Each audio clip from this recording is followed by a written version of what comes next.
बिस्मिल्लाहिर्रहमानिर्रहीम। अस्सलाम वालेकुम। चीना टीवी में खुश आमदीद।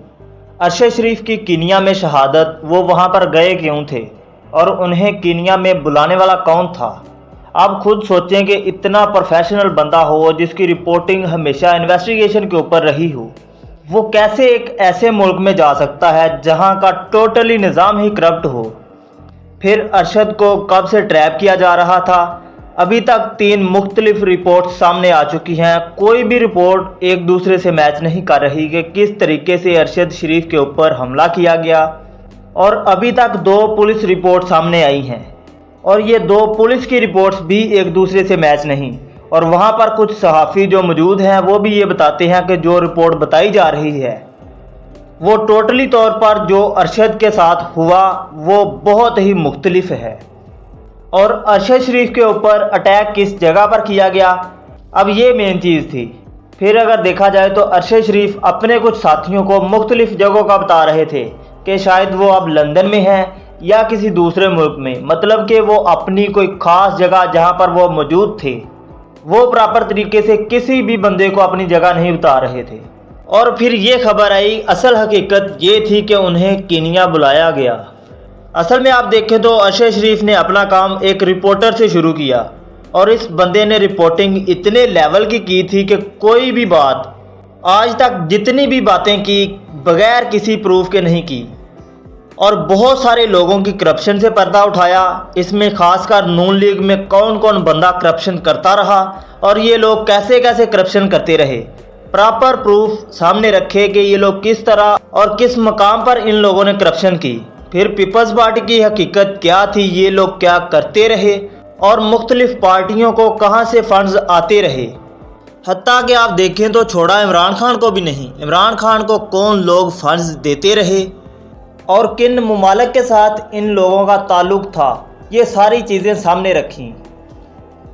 मतलब कि सारे माफियाज के खिलाफ प्रॉपर तरीके से इन्वेस्टिगेशन की। इसमें बहुत अहम राज भी थे। आप देखें तो मुल्क में रजीम चेंज ऑपरेशन हुआ, उसके लिए अरशद शरीफ ने आवाज़ उठाई। वो कौन था जिसने इन कठपुतलियों को सामने लाया, फिर रजीम चेंज ऑपरेशन को कामयाब करवाया? इसमें असल किरदार किसने अदा किया? क्योंकि आप देखें कि इतने बड़े काम में किसी ताकतवर शख्सियत के बगैर ये काम नहीं हो सकता था मुल्क के अंदर। जब ये सवाल उठाया गया कि वो कौन था, फिर इस बंदे के ऊपर पाबंदियाँ लगाना शुरू कर दी। ARY को भी धमकी दी गई, इसको निकालो नहीं तो ARY को हम बंद कर देंगे। फिर अरशद शरीफ को वहाँ से निकाला गया। कुछ FIRs भी अरशद शरीफ के ऊपर हुई। फिर इसी मुहिब्बे वतन को मुल्क छोड़ने पर भी मजबूर किया गया। आप देखें तो अरशद शरीफ वो बंदा था जिसने फ़ौज के साथ दहशतगर्दी और बॉर्डर्स पर जाकर रिपोर्टिंग की, मतलब कि खुद की जान की परवाह किए बगैर फ़ौज के हक़ में रिपोर्टिंग की। इनकी फैमिली का अगर बैकग्राउंड देखा जाए तो इनके फादर वो नेवी में थे और इनके भाई आर्मी में थे। अगर देखा जाए तो अरशद शरीफ ने हमेशा हक़ के लिए आवाज़ भी उठाई और आर्मी का भी साथ दिया। फिर उसी बंदे को पाकिस्तान मतलब कि अपना ही मुल्क छोड़ने पर मजबूर भी किया गया। फिर अगर देखा जाए तो एक और चीज़ सामने आई, जनरल सरफराज की शहादत। मैंने कुछ ऐसी चीज़ें भी देखी कि अरशद शरीफ और इस जनरल सरफराज इन दोनों की कुछ मुलाकातें भी हुई। ये मुलाकातें भी इन्वेस्टिगेशन के दौरान इन दिनों में हुई जब करप्शन के लिए ये इन्वेस्टिगेशन की जा रही थी। आज आप देखें तो इन दोनों की शहादत हो चुकी है। फिर अरशद शरीफ जब मुल्क से गए, अचानक उन्हें मुल्क भी छोड़ना पड़ा। उनके ऊपर कुछ FIRs हो चुकी थी।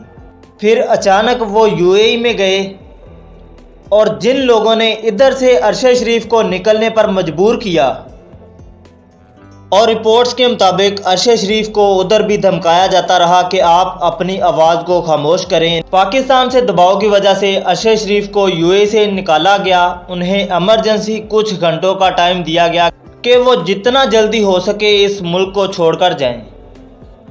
आप देखें कि जब अरशद शरीफ को कुछ घंटों का टाइम दिया गया, वो किसी भी मुल्क जा सकते थे। वो फिर कीनिया क्यों गए और उन्हें वहाँ पर बुलाने वाला कौन था? असल में मरवाने वाले लोग ये जानते थे कि अगर पाकिस्तान में मरवाया तो ये लोग बहुत बुरी तरह फंसेंगे, लेकिन हकीकत अभी भी सामने है कि अरशद शरीफ को मरवाने वाला कौन था। असल में आप देखें तो ये जो सवाल उठाया गया था कि वो कौन था, यही सवाल इनका असल में पीछा नहीं छोड़ेगा। अपने दोस्तों को वो यही बताते रहे कि वो लंदन में हैं, और उनके कुछ दोस्त ये भी बताते हैं कि अरशद शरीफ हमेशा ये जिक्र करते थे कि उन्हें मारने का प्लान बन चुका है, और अपने दोस्तों को ये बता भी चुके थे कि इन लोगों ने मुझे नहीं छोड़ना, और ख्वाहिश उनकी ये भी थी कि वो पाकिस्तान में जल्द अज जल्द आएँ। अब अगर आप कीनिया में देखें तो सबसे ज़्यादा स्नाइपर्स वहाँ पर पाए जाते हैं और बहुत ही प्रोफेशनल बंदे होते हैं, और इनकी पुलिस को अगर देखा जाए तो उसमें भी ऐसे बंदे भर्ती होते हैं जो पैसों के लिए किसी को भी कत्ल कर सकते हैं। और कीनिया के लोगों के मुताबिक इनकी पुलिस पैसे लेकर पहले भी कई लोगों को कत्ल कर चुकी है। जो लोग किसी बंदे को पैसों के लिए कत्ल कर सकते हैं, वो आप खुद सोचें कि किसी भी बंदे को कत्ल करके आप उनको अगर दोबारा पैसे दें तो वो किसी भी तरह की, जिस तरह की आप चाहते हैं, वो आपको रिपोर्ट भी तैयार करके देंगे कि इस बंदे के साथ ये हादसा पेश आया है। और अभी तक अगर आप देखें तो 2 पुलिस की रिपोर्ट सामने आ चुकी हैं।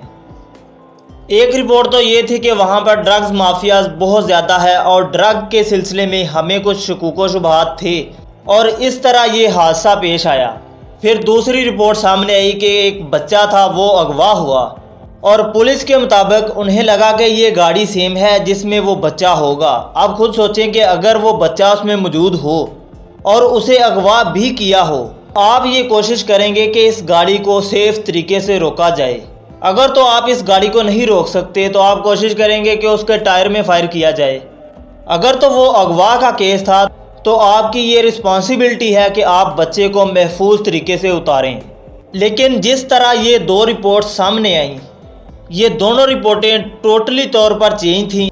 आप देखें कि अगर वहाँ पर पुलिस पैसे लेके किसी बंदे को कत्ल कर सकती है, वो आपको ज़ाहरी तौर पर कुछ ऐसी रिपोर्ट भी तैयार करके दे सकती है जो आप बनवाना चाहते हों। फिर उसके बाद एक खबर देखी गई, दी नेशन अखबार, ये कीनिया का सबसे बड़ा अखबार है। उसमें ये कहा गया कि अरशद शरीफ कत्ल केस में असल हकीकत वो हो सकती है जो पुलिस रिपोर्ट आपको ना बताए। मतलब इस अखबार में जो लिखा गया, इससे साफ जाहिर होता है कि अरशद शरीफ को वहाँ कीनिया में बुलाया गया और पूरी तरह इस बंदे को टैप किया जाता रहा। किसी करीबी बंदे के ज़रिए अरशद शरीफ के ऊपर ये लोग नज़र रखे हुए थे, और वहाँ पर कीनिया में किसी स्नाइपर को अरशद शरीफ की सुपारी भी दी गई थी।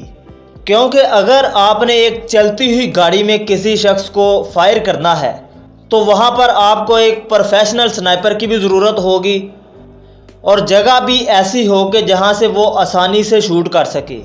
और अटैक भी एक ऐसी जगह पर हुआ जो जगह बिल्कुल सुनसान थी, और उस सड़क के ऊपर और उस रोड के ऊपर कुछ पत्थर भी फेंके गए ताकि यहाँ पर आकर गाड़ी थोड़ी सी स्लो हो और स्नाइपर ये काम आसानी से कर सके।